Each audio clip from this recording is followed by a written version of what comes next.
AG ನ್ಯೂಸ್ಗೆ ಸ್ವಾಗತ. ಬೆಳಗಾವಿ ಜಿಲ್ಲೆಯ ಕಿತ್ತೂರು ತಾಲೂಕಿನ ಎಂಕೆ ಹುಬ್ಬಳ್ಳಿ ಪಟ್ಟಣದಲ್ಲಿ ಇಂದು ಶ್ರೀ ಕ್ಷೇತ್ರ ಧರ್ಮಸ್ಥಳ ಗ್ರಾಮಾಭಿವೃದ್ಧಿ ಯೋಜನೆ ಅಡಿ ಪ್ರಗತಿ ಬಂಧು ಸ್ವಸಹಾಯ ಸಂಘಗಳ ಒಕ್ಕೂಟ ಹಾಗೂ ಪೂಜಾ ಸಮಿತಿ ಎಂಕೆ ಹುಬ್ಬಳ್ಳಿ ಇವರ ಸಂಯುಕ್ತ ಆಶ್ರಯದಲ್ಲಿ ವಲಯ ಮಟ್ಟದ ಸಾಮೂಹಿಕ ಶ್ರೀ ಸಹಸ್ರ ಬಿಲ್ವಾರ್ಚನೆ ಪೂಜೆ ಹಾಗೂ ಧಾರ್ಮಿಕ ಸಭಾ ಕಾರ್ಯಕ್ರಮವು ಅದ್ದೂರಿಯಾಗಿ ಜರುಗಿತು.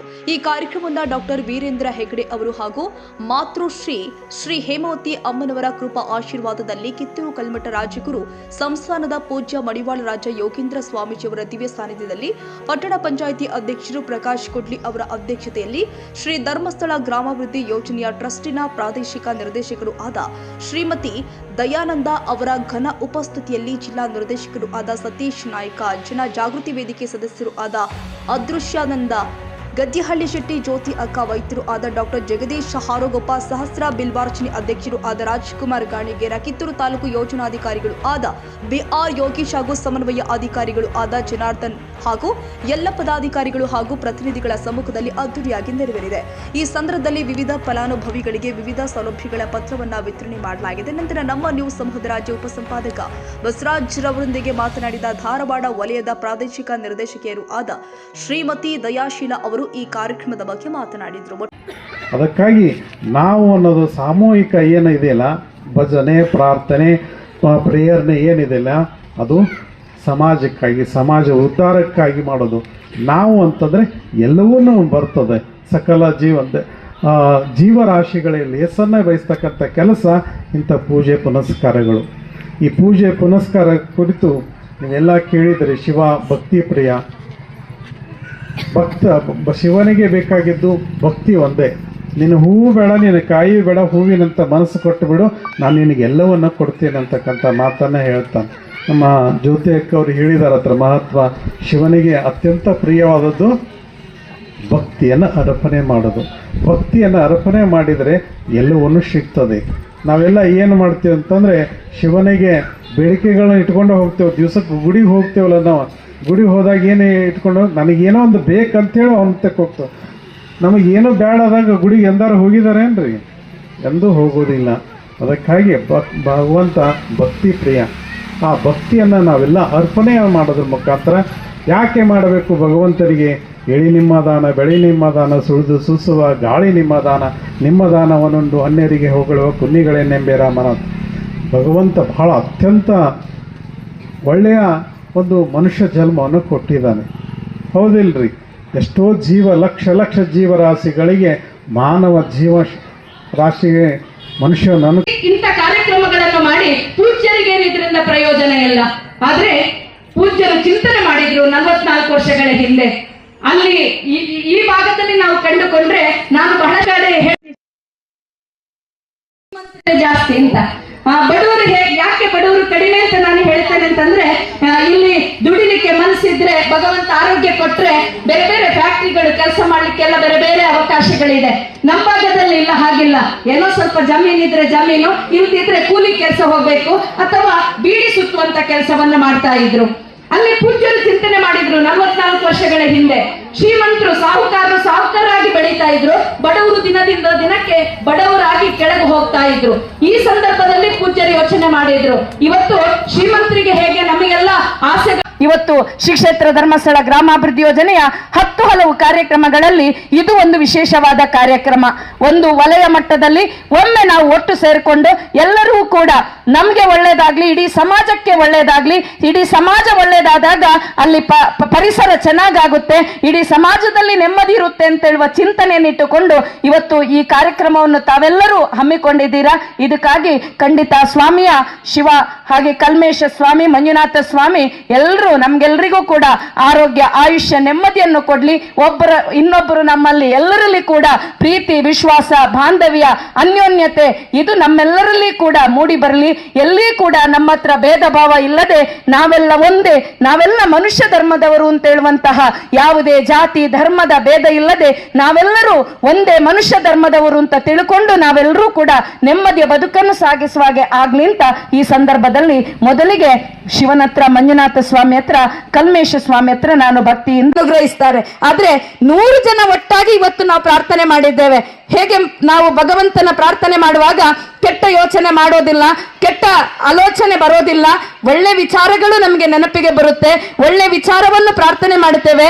ನನಗೆ ಒಳ್ಳೇದಾಗ್ಲಿ, ನನಗೆ ಆರೋಗ್ಯ ಕೊಡು, ನನಗೆ ಆಯುಷ್ಯ ಕೊಡು, ನನ್ನ ಕುಟುಂಬಕ್ಕೆ ಆರೋಗ್ಯ ಕೊಡು, ಆಯುಷ್ಯ ಕೊಡು, ಇಡೀ ಸಮಾಜಕ್ಕೆ ಒಳ್ಳೇದಾಗ್ಲಿ ಅಂತ ಹೇಳುವ ಚಿಂತನೆಯನ್ನಿಟ್ಟುಕೊಂಡು ಈ ಪೂಜೆಯನ್ನು ಮಾಡುತ್ತೇವೆ. ಇವತ್ತು ಬಹಳ ನಾವು ಬರ್ತಾ ಇರಬೇಕಿದ್ರೆ ಅರ್ಚಕ ವೃಂದದವರು ಪ್ರಾರ್ಥನೆ ಹೇಳ್ತಾ ಇದ್ರು, ಸಹಸ್ರ ಬಿಲ್ವಾರ್ಚನೆ. ಯಾಕಂದ್ರೆ ಶಿವನಿಗೆ ಬಹಳ ಪ್ರೀತಿಯಾದಂತಹ ಪೂಜೆ ಅಂತಂದ್ರೆ ಬಿಲ್ವಾರ್ಚನೆ ಸೇವೆ.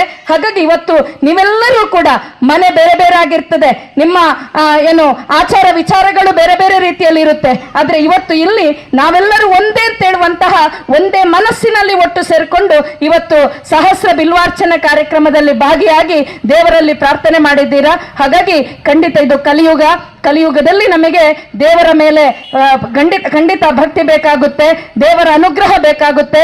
ನಾವು ಏನು ಕೆಲಸ ಮಾಡಿದ್ರೂ ಕೂಡ ನಮ್ಮ ದೇವರ ಅನುಗ್ರಹ ಇಲ್ಲದಿದ್ರೆ ಅದರಲ್ಲಿ ಯಶಸ್ಸನ್ನು ಪಡೀಲಿಕ್ಕೆ ಆಗೋದಿಲ್ಲ.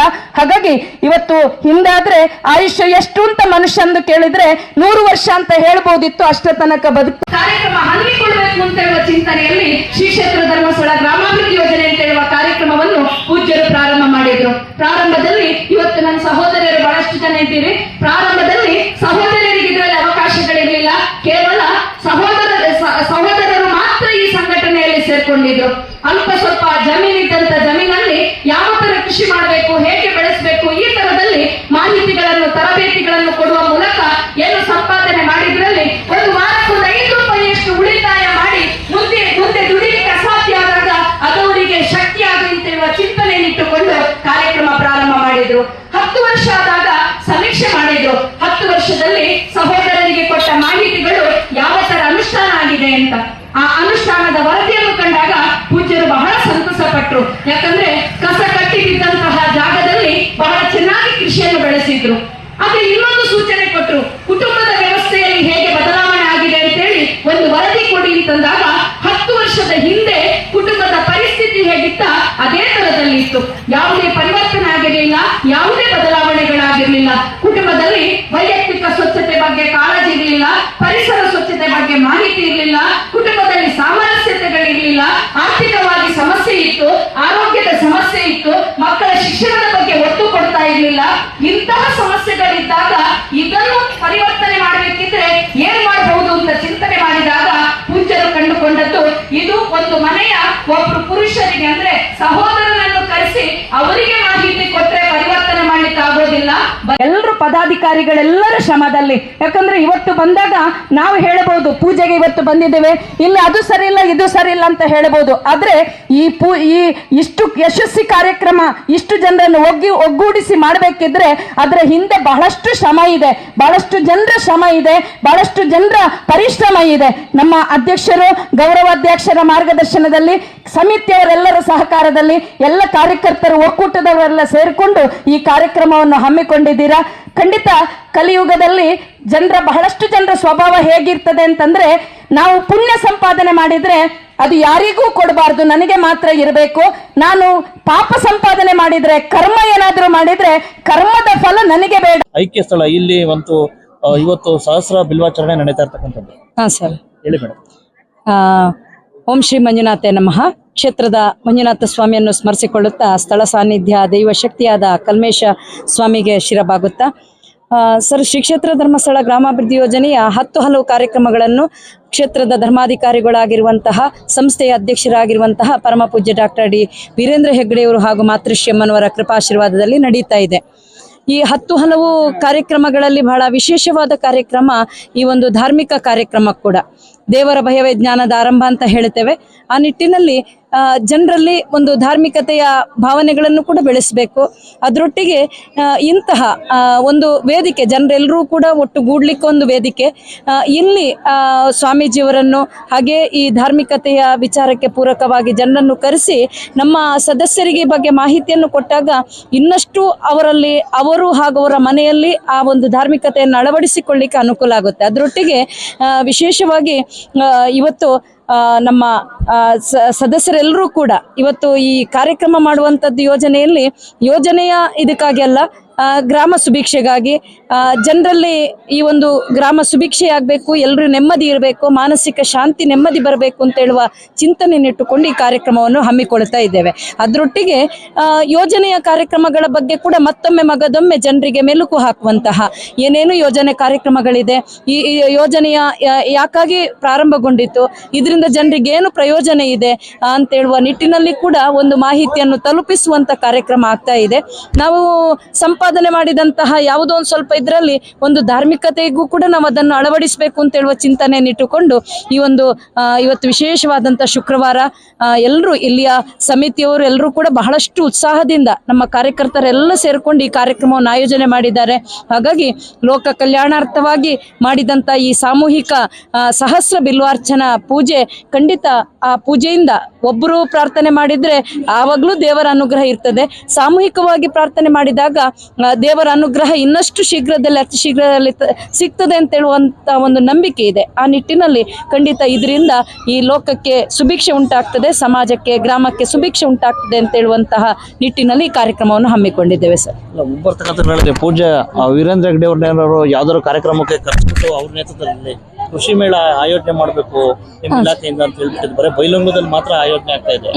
ಏನಾದ್ರು ಮುಂಬರ್ತಕ್ಕಂಥ ಹೇಳಿದ್ರೆ ಈ ಕಡೆ ಭಾಗದ ರೈತರಿಗೆ ಅನುಕೂಲ ಹಂಗೆ ಏನಾದ್ರು ಮಾಡ್ತಿದ್ದಾರೆ ಸರ್? ಪೂಜ್ಯರನ್ನು ಕರೆಸಿ ಜನರಿಗೂ ಬಹಳಷ್ಟು ಪ್ರೀತಿ ಗೌರವ ಭಕ್ತಿ ಇದೆ. ಪೂಜ್ಯರು ಬರಬೇಕು ಅಂತೇಳಿ ಆಸೆನೂ ಇದೆ, ಪೂಜ್ಯರಿಗೂ ಬರಬೇಕು ಅಂತ ಹೇಳುವ ಆಸೆ ಇದೆ. ಆದರೆ ಇವತ್ತು ಬಹಳ ಧರ್ಮಸ್ಥಳ ಮತ್ತೆ ಈ ಭಾಗಕ್ಕೆ ಬಹಳ ದೂರ, ಇದು ಡಿಸ್ಟೆನ್ಸ್ ದೂರ ಇದೆ ಪೂಜ್ಯರಿಗೆ. ಯಾಕೆಂತಂದ್ರೆ ಇವತ್ತು ಕಾರ್ಯಕ್ರಮಗಳು ಅವರಿಗೆ ಏಜ್ ಆದಾಗೆ ಕಾರ್ಯಕ್ರಮ ಹೊಸ ಕಾರ್ಯಕ್ರಮ ಅನುಷ್ಠಾನ ಮಾಡ್ತಾ ಇದ್ದಾರೆ. ಇಲ್ಲಿಗೆ ಬರಬೇಕು ಅಂತ ಹೇಳುವಂತಹ ಕರೆಸಬೇಕು ಅಂತ ಹೇಳುವಂತ ಇದೆ ಸರ್. ಆದ್ರೆ ಭಗವಂತ ಅವರಿಗೆ ಇನ್ನಷ್ಟು ಆರೋಗ್ಯ ಆಯುಷ್ಯ ಕೊಡ್ಲಿ, ಇಲ್ಲಿ ಹೊಸ ಕಾರ್ಯಕ್ರಮಗಳು ಆಯೋಜನೆ ಮಾಡುವಂತಹ ಒಂದು ಅವಕಾಶ ಸಿಗ್ತಾರೆ. ಅದ್ದೂರಿಯಾಗಿ ಎಂಕೆ ಹುಬ್ಬಳ್ಳಿಯಲ್ಲಿ ಈ ಕಾರ್ಯಕ್ರಮ ನೆರವೇರಿದೆ. ಕನ್ನಡಿಗರ ಮೆಚ್ಚಿನ ನಿಮ್ಮ AJ 24/7 ನ್ಯೂಸ್ ಕನ್ನಡ ವಾಹಿನಿ ಇದೀಗ ಟಿವಿಯಲ್ಲಿ ಲಭ್ಯ. ವೇಳೆ ನೋಟಿಸ್ ಕೊಟ್ಟಿದ್ರೆ ವಾಪಸ್ ತಗೋತೀವಿ. ಇವತ್ತು ವಕ್ಫ್ ಪ್ರಾಪರ್ಟಿ ಅಂತೇಳಿ ಬರ್ತದೆ ಅಂತ ಹೇಳಿದ್ರೆ ರೈತರು ಬೀದಿಗೆ ಬಂದ್ರೆ ಏನ್ ಮಾಡ್ಬೇಕಾಗತ್ತೆ? ಯಾರು ವೋಟ್ ಹಾಕಲಿಲ್ಲ ಅಂದ್ರೆ ಗ್ಯಾರಂಟಿನೆಲ್ಲ ಸ್ಟಾಪ್ ಮಾಡ್ಬಿಡ್ತೀವಿ.